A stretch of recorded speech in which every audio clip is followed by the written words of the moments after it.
Today, Alvarez and Marcel have been officially named the third-party fiduciary agent to oversee the millions of dollars of federal funds that will be released into Guam's Department of Education. Earlier today, Governor Felix Camacho signed off on the contract. According to DOE Superintendent Dr. Narissa Underwood, this is a big step towards getting the third party here and freeing up over $40 million of federal funds that have been placed on hold. The U.S. DOE wanted Guam's DOE to have a third-party financial manager in place to handle the bulk of DOE's federal funds. The U.S. DOE and the third party will be here next week. They'll be here to go over the responsibilities of DOE, responsibilities of the third party, and they'll also be here to take a look at the space that we have in place. Initially, they're talking about having 4 people be on board to get the operations going. There can be as many as 9 people that will be brought in. Underwood says the main thing here is that the process of getting the federal funds released is underway, but the U.S. DOE won't release these federal funds until the third party is up and running, and that could take between 30 to 60 days. But according to the governor's deputy chief of staff, Sean Gumatao, it's taken over a year to get this contract signed, and during this process, the general funds has subsidized the federal programs of GDOE close to $20 million.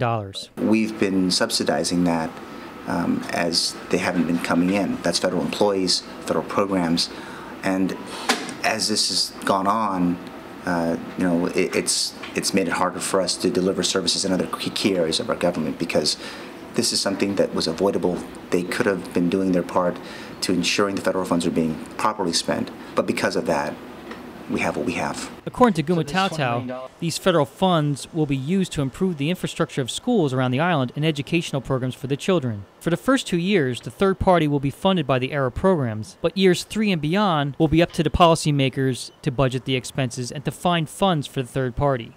Gumatao says this is the same situation the U.S. Virgin Islands are in. They have a third party in place for over the past 10 years.